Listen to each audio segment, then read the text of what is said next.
ମୁଁ ଓମପ୍ରକାଶ ପାତ୍ର ଆପଣଙ୍କୁ ସ୍ୱାଗତ କରୁଛି ମୋ ୟୁଟ୍ୟୁବ୍ ଚ୍ୟାନେଲ୍ ଏମ୍ଆର୍ ଷ୍ଟଡି ଏକାଡେମୀକୁ। ଆଶା କରୁଛି ସମସ୍ତେ ଭଲରେ ଥିବେ ଏବଂ ପରୀକ୍ଷା ପାଇଁ ଆପଣଙ୍କ ପ୍ରିପାରେସନ୍ ଭଲ ଭାବରେ ଚାଲିଥିବ। ଆଜିର ଭିଡ଼ିଓରେ ଆମେ ମ୍ୟାଥମେଟିକ୍ସ ଥିବା ଟପିକ୍‌ଟି ଟାଇମ୍ ଆଣ୍ଡ ବିଷୟରେ ପଢ଼ିବା। କ୍ୱେଶ୍ଚନ୍ ସଲ୍ଭ କରିବା ସାଙ୍ଗରେ ଆମେ ଟ୍ରିକ୍ସ ଗୁଡ଼ାକ ଆଉ କେମିତି କ'ଣ କ୍ୱେଶ୍ଚନ୍ ସଲ୍ଭ କରିବା ସେଇଟା ଶିଖିବା। ତେଣୁ ଭିଡ଼ିଓଟି ଫୁଲ୍ ଦେଖନ୍ତୁ। ଯଦି ଭିଡ଼ିଓ ଆପଣଙ୍କୁ ଭଲ ଲାଗିଲା ଭିଡ଼ିଓକୁ ଲାଇକ୍ କରିବେ, ଚ୍ୟାନେଲଟି ସବସ୍କ୍ରାଇବ୍ କରିଦେବେ ଏବଂ ପାଖରେ ବେଲ୍ ଆଇକନ୍‌କୁ ଅଲରେ ସେଟ୍ କରିଦେବେ। ଦେଖିବା ପ୍ରଥମ କ୍ୱେଶ୍ଚନଟି କ'ଣ ଦେଇଛି। ଦେଇଛି କ'ଣ ଫାର୍ଷ୍ଟ କ୍ୱେଶ୍ଚନ୍ ଅଛି କ'ଣ ଇଣ୍ଡିଭିଜୁଆଲ୍ ଭର୍ସେସ୍ କମ୍ବାଇଣ୍ଡ ମାନେ ଜଣେ ଇଣ୍ଡିଭିଜୁଆଲ୍ କାମ କରୁଥିବ ଆଉ ଗୋଟେ କମ୍ବାଇଣ୍ଡ ଏଇ ଅନୁସାରେ କ୍ୱେଶ୍ଚନଟା ଅଛି। କ୍ୱେଶ୍ଚନଟା କ'ଣ ଅଛି ନା A men complete a piece of work in 24 days. ଏଇ କାମଟାକୁ କେତେ କରୁଛି ନା 24 ଦିନରେ। ବି ସେଇ କାମଟାକୁ complete the same work in 30 days. A and B started the work together. ଦୁଇ ଜଣ ସାଙ୍ଗରେ କାମ ଆରମ୍ଭ କରିଛନ୍ତି but A left after 4 days. ଏ କାମ କରିବା 4 ଦିନ ପରେ ମାନେ ମିଶି କାମ କରୁଛନ୍ତି ଆଉ 4 ଦିନ ପରେ ଏ କ'ଣ ପଳେଇଯାଇଛି। ବାକି କାମ କରୁଛି କି ବି କରୁଛି। ତେଣୁ ପଚାରିଛି how many days will B finish the remaining work. ଆଉ ଯେତିକି କାମ ରହିଲା ସେଟାକୁ ବି କେତେ ଦିନରେ ସାରିବ।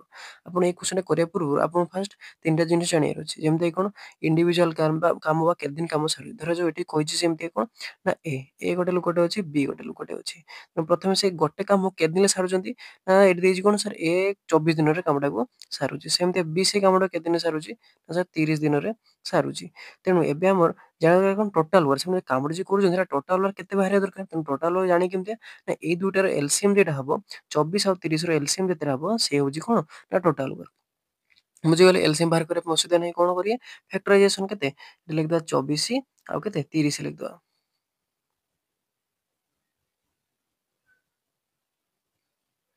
24 ଆଉ 30 ଲେଖିଦେଲେ ଫ୍ୟାକ୍ଟର କରିଦେବା କେତେ 2 ପଡ଼ିବ 12 ଏଟା 15 ତାପରେ କେତେ 3 ପଡ଼ିଲା 3 ପଡ଼ିଲା ପରେ 4 ଆଉ 5 ଫ୍ୟାକ୍ଟର ହେଲା। ତେଣୁ ସବୁକୁ ମଲ୍ଟିପ୍ଲାଏ ଏଲସିଏମ୍ ମାନେ କ'ଣ ସବୁ ମଲ୍ଟିପ୍ଲାଏ ହେବ 2 3 6 ଇଏ 20 କେତେ 120 ଟୋଟାଲ୍ ହେଲା କେତେ। ତେଣୁ ଆମ ଟୋଟାଲ୍ ୱାର୍କ ହେଇଗଲା କେତେ ନା 120। ଏବେ କ'ଣ କରେ ଏଫିସିଏନ୍ସି। ଏଫିସିଏନ୍ସି ମାନେ କ'ଣ ନା ସେମାନେ ଗୋଟେ ଦିନରେ ବା ଏକକ ଟାଇମ୍‌ରେ ଗୋଟେ ଦିନରେ ବା ଗୋଟେ ଘଣ୍ଟାରେ କେତେ କାମ କରୁଛନ୍ତି ଏଇଟା ବାହାରିବ କେମିତି। ଆମର ଟୋଟାଲ୍ ୱାର୍କ ଡିଭାଇଡ୍ କରିବା ସେମାନେ ଗୋଟେ ଦିନ କେତିକି ଆମର କାମଟାକୁ ସାରୁଛନ୍ତି କେତେ ଦିନରେ। ତେଣୁ 120 ଡିଭାଇଡ୍ ବାଇ 24 କେତେ ହେବ ଏଇଠି କରିଦେବାରେ କେମିତି କି ଏଠି 2 3 6 6 4 24 24 ବାକି ରହିଲା କେତେ 5। ତେଣୁ ଏଠି 5 ହେଲା। ସେଇଭଳିଆ ଆମର 120 ଡିଭାଇଡ୍ ବାଇ 30 ବିର ବାହାର କରିବା ମାନେ ବିର ଡିଭାଇଡ୍ କରିବା 120 ଡିଭାଇଡ୍ ବାଇ 30 ହେଉଛି କେତେ ନା ସାର୍ 4। ତେଣୁ ଏଫିସିଏନ୍ସି ଏ ର ବାହାରିଲା କେତେ 5 ବି ର କେତେ ବାହାରିଲା 4। ତେଣୁ ସେମାନଙ୍କ କ୍ୱେଶ୍ଚନରେ କ'ଣ ଦେଇଥିଲା ଯେ ସେମାନେ ଦି ଜଣ ମିଶିକି କେତେ ଦିନ କାମ କରିଛନ୍ତି 4 ଦିନ କାମ କରିଛନ୍ତି। ତାପରେ କିଏ ପଳେଇଛି ନା ସାର୍ ଏ ପଳେଇ ଯାଇଛି। ତେଣୁ ସବୁ 4 ଦିନ ପର୍ଯ୍ୟନ୍ତ ଏ ଆଉ ବି ମିଶିକି କାମ କରିଛନ୍ତି। ତେଣୁ ତାଙ୍କର ଏଫିସିଏନ୍ସି ବାହାରିଥିଲା କେତେ ଏ ର 5 ବି ର 4। ତେଣୁ ଟୋଟାଲ୍ ତାଙ୍କର ଗୋଟେ ଦିନରେ କେତେ କାମ କରିବେ 5 ଯୁକ୍ତ 4 କେତେ 9। ବାସ୍ ଗୋଟେ ଦିନରେ ଯଦି ଦି ଜଣ ମିଶି 9 ୟୁନିଟ୍ କାମ କରୁଛନ୍ତି ତାହେଲେ ଆମ 4 ଦିନରେ କେତେ କାମ କରିବେ ନା ଗୋଟେ ଦିନରେ ସାର୍ 9 ୟୁନିଟ୍। ତେଣୁ 4 ଦିନ ସମାନ କେତେ ଗୁଣନ 4 ହେଇଯିବ ମାନେ କେତେ ସାର୍ 36 ୟୁନିଟ୍। ତେଣୁ ଆମର 4 ଦିନ ପର୍ଯ୍ୟନ୍ତ 36 ୟୁନିଟ୍ କାମ କ'ଣ ସରିଯାଇଛି। କିନ୍ତୁ ଆମର ଟୋଟାଲ୍ କାମ ବାହାରିଥିଲା କେତେ ନା ସାର୍ 120।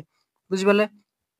120ରୁ ଆମର 36 ୟୁନିଟ୍ କାମ ସରିଯାଇଛି। ବାକି ଯେତିକି ରହିଲା ବି କରିବ। ବାସ୍ ବାକି କେତିକି ରହିଲା ନା ମାଇନସ୍ କରିଦେବା କେତେ 120 ମାଇନସ୍ କେତେ 36 ସମାନ ହେଇଯିବ କେତେ ନା ସାର୍ ଏଟା 4 ଏଟା ହେଉଛି 8 କେତେ 84। ସାର୍ 84 କାମ ରହିଲା ଯେଟା କରିବ କିଏ ନା ସାର୍ ଏ ତ ପଳେଇଛି ମାନେ କିଏ କରିବ ନା ବି କରିବ। ସେଇଟା ହିଁ କ୍ୱେଶ୍ଚନରେ ପଚାରିଛି କ'ଣ ଆମର ଯେତିକି କାମ ରହିଲା ସେଇଟା ବି କେତେ ଦିନରେ ଫିନିଶ୍ କରିବ ହେଲା। ଆମର ବାକି କାମ ରହିଥିଲା କେତେ ସାର୍ 84 ୟୁନିଟ୍। 84 ୟୁନିଟ୍‌କୁ ବି କେତେ କାମ କରୁଥିଲା ସାର୍ ସେଠି ଏଫିସିଏନ୍ସି ତାର ବାହାରିଥିଲା 4 ସେଟା ଡିଭାଇଡ୍ କରିଦେବା।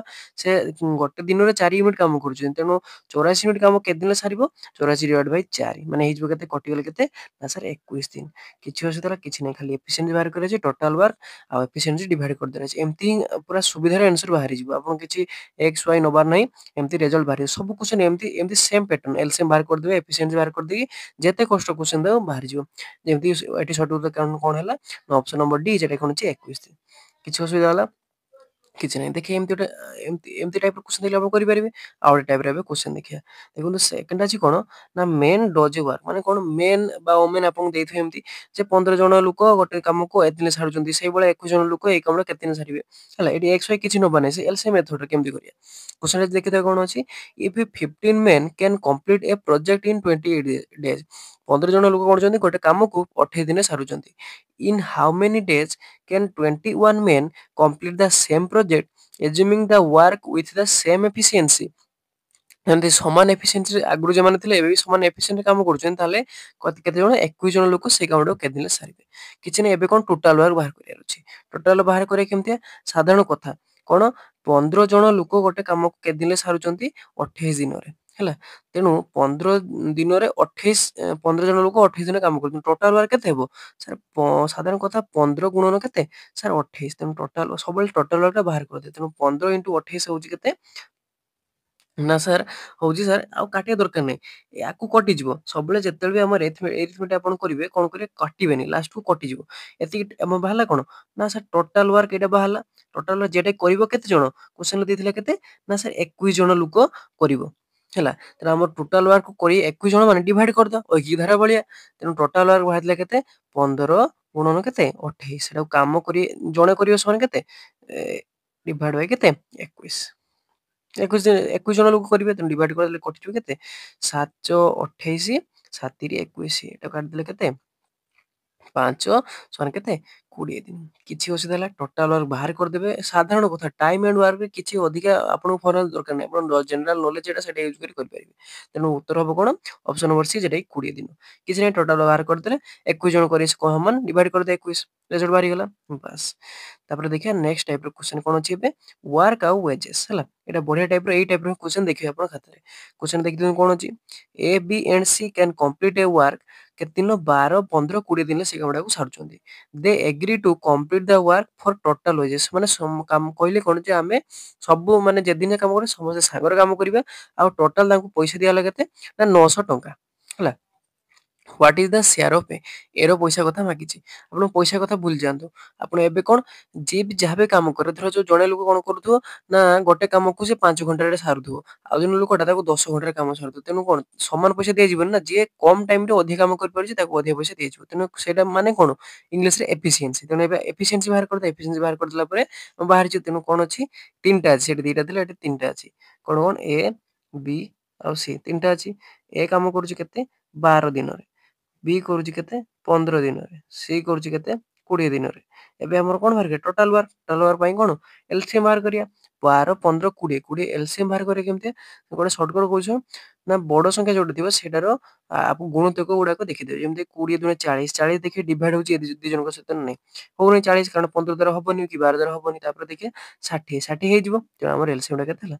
60 ହେଲା। ଏବେ କଣ କରିବା? ଏଟା ଟୋଟାଲ ୱାର୍କ ବାହାରିଗଲା। ଏବେ ଏଫିସିଏନ୍ସି ବାହାର କରିବା। ଏଫିସିଏନ୍ସି ବାହାର କରି ଡିଭାଇଡ କରିବା। ଏ ର ଏଫିସିଏନ୍ସି ମାନେ 60 ଡିଭାଇଡ ବାଇ 12 କେତେ? 5। ସେଇଭଳିଆ 60 ଡିଭାଇଡ ବାଇ 15 ବି ପାଇଁ କେତେ? 4। ସେମିତି 60 ଡିଭାଇଡ ବାଇ 20 କେତେ?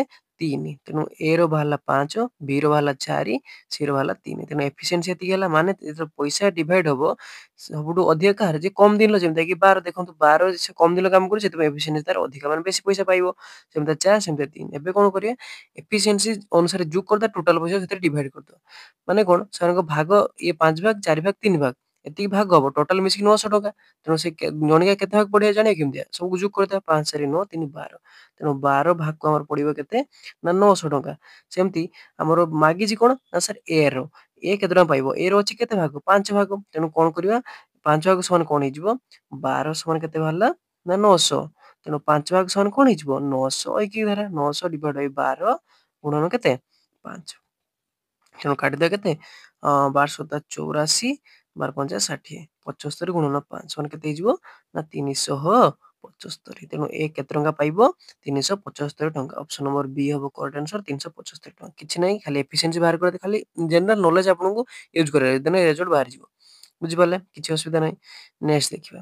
ସେମିତି ଆଉ ଗୋଟେ କ୍ୱେଶ୍ଚନ ଟେ ଅଛି। ସବୁ ଅଲଗା ଅଲଗା ଟାଇପର କ୍ୱେଶ୍ଚନ ଅଛି। ଯଦି ଆପଣ ସବୁଗୁଡା କରିଦେବେ ତାହେଲେ ଯେକୌଣସି କ୍ୱେଶ୍ଚନ ପଡିଲେ ଆପଣ ସଲ୍ଭ କରିପାରିବେ। ହେଲା।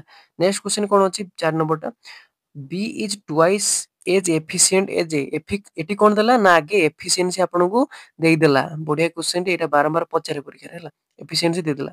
If A and B together can complete a work in 18 days, in how many days can A alone complete the work? ଦେଲା କଣ? ନା ସାର୍ ଏ ଆଉ ବି କଣ ଦେଲା? ଏଫିସିଏନ୍ସି ଦେଲା। ଏଫିସିଏନ୍ସି କୋଉଠି ଲେଖୁଥିଲେ? ଲାଷ୍ଟ ଲେଖୁଥିଲେ। ତେଣୁ ବି କଣ? B is twice as efficient as A. ମାନେ ଏ ପାଖରୁ ବି ହଉଛି କଣ? 2 ଗୁଣା ଏଫିସିଏଣ୍ଟ। ମାନେ କଣ? ଯଦି ବି ର ଏଫିସିଏନ୍ସି 2 ହବ ତାହେଲେ ଏ ର ଏଫିସିଏନ୍ସି କେତେ ହବ? 1 ହବ। ବୁଝିପାରିଲେ? ଏତିକି। ଏଟା କଣ? ଏଫିସିଏନ୍ସି। ମାନେ ଲାଷ୍ଟ ଯୋଉଟା ବାହାର କରୁଥିଲେ ସେଟା ଦେଇଦେଲା। ଆଉ କଣ କଲା? If A and B together can complete a work in 18 days. ହେଲା। ସେମାନେ କଣ କରୁଛନ୍ତି? ଗୋଟେ କାମକୁ ମାନେ ମିଶିକି କଲେ କେତେ ଦିନ ସାରୁଛନ୍ତି? 18 ଦିନରେ। ହେଲା। ମିଶିକି ଯଦି କରୁଛନ୍ତି। ତେଣୁ ଏବେ ଆମର କଣ କରିବା? ସାର୍ ଟୋଟାଲ ୱାର୍କ ଦିନେ କେମିତି ବାହାର କରିବା ଶୁଣନ୍ତୁ। 2 ଜଣ କାମ କରିକି 18 ଦିନ ସାରୁଛନ୍ତି ହେଲା। ମାନେ ଆମେ ବାହାର କରିବା ଯଦି ଗୋଟେ ଦିନ କେତେ କାମ କରୁଛି କାରଣ ଗୋଟେ ଦିନ ସେ 1 ୟୁନିଟ୍ କାମ କରୁଛି, ଇଏ ଗୋଟେ ଦିନ 2 ୟୁନିଟ୍ କାମ କରୁଛି। ସେଇଟା ଏଫିସିଏନ୍ସି ଅନୁସାରେ ଜାଣିଥିଲେ ଆମେ। ତେଣୁ ଗୋଟେ ଦିନ 2 ଜଣ ମିଶି କେତେ କାମ କରୁଛନ୍ତି ସାର୍ ଏଇଟା 2 1 3 ୟୁନିଟ୍ କାମ କରୁଛନ୍ତି। କ୍ୱେଶ୍ଚନରେ କହିଛି କଣ ସେ 18 ଦିନ କାମଟାକୁ ସାରି ଦଉଛନ୍ତି ମାନେ ଟୋଟାଲ କାମ କେତେ ହେବ?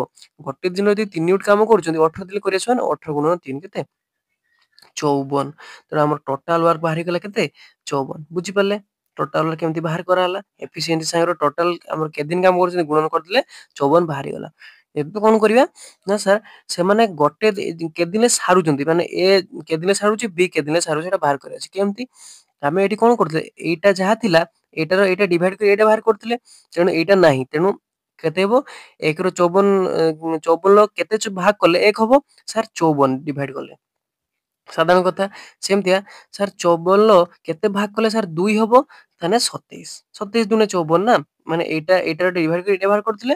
ତେଣୁ ଏବେ କଣ କରିବା ଏଇଟାର ଏଇଟା ଗୁଣନ କରି ଏଇଟା ବାହାର ହବ। ତେଣୁ ହେଲା କେତେ? ବି କେତେ? 27 ଦିନ ସେ କାମଟା ସାରିବ। ତେଣୁ କ୍ୱେଶ୍ଚନରେ ପଚାରିଥିଲା କଣ? How many days can A only complete the work? A କେତେ ଦିନ କାମ ସାରିବ? ସାର୍ ଏଇଠି ଅଛି କେତେ? 54। ତେଣୁ ଅପସନ ନମ୍ବର ଡି 54 ଦିନରେ ସେ କାମଟା ସାରିବ। କିଛି ଅସୁବିଧା ହେଲା କିଛି ନାହିଁ। ଆପଣ ଏଫିସିଏନ୍ସି ଯଦି ଦେଇଥିବ ଉଲଟେଇକି ସେମିତି ଡିଭାଇଡ କରିଦେବେ ରେଜଲ୍ଟ ବାହାରିଯିବ। ବୁଝିପାରିଲେ?